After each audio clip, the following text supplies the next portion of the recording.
Welcome to the next step in your journey to Pascha. I'm Father Chrysostom Mitchell from Holy Trinity Greek Orthodox Cathedral in Columbia, South Carolina, and the topics of this week are Forgiveness Sunday and fasting.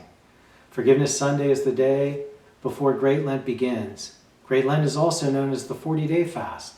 Now, it is on the Sunday of Forgiveness that we as Orthodox Christians commemorate Adam's banishment from the Garden of Eden. What caused Adam being expelled from the Garden of Eden? It was because Adam disobeyed God's first commandment. And what was God's first commandment?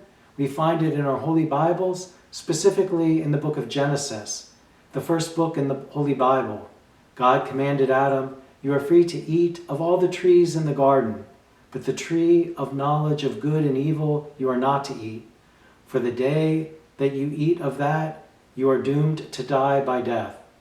We see then that the first commandment God gave to Adam was one of fasting. Fasting is not eating or abstaining from certain foods.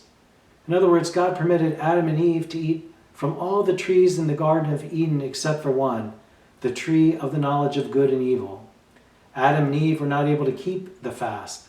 In their freedom, they broke God's first commandment. They sinned.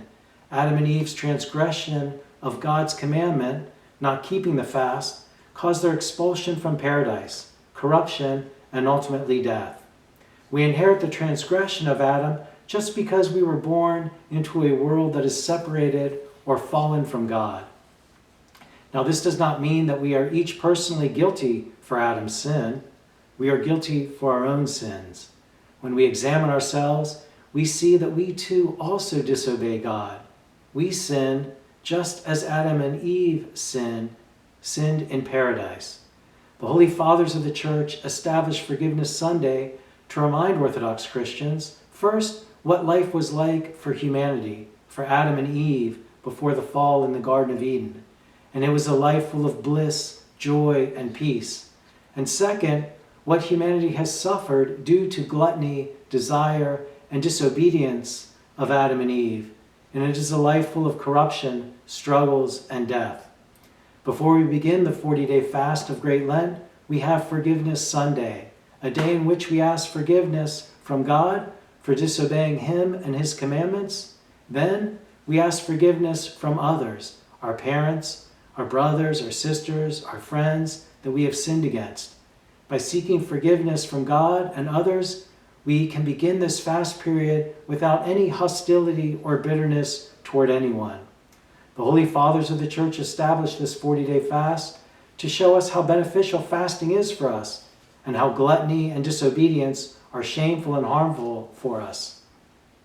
The Holy Fathers of the Church provide Adam as an example for us on this day. Adam was the first formed man. He suffered many evils due to his transgression and sin, which were introduced into the human race from neglecting the fast. We read in the 4th chapter of the Gospel according to St. Matthew that Jesus Christ also prayed and fasted for 40 days after his baptism by St. John the prophet, forerunner and Baptist, in the river Jordan. Jesus Christ himself shows obedience to God's commandment of fasting. We benefit when our prayers are joined with fasting.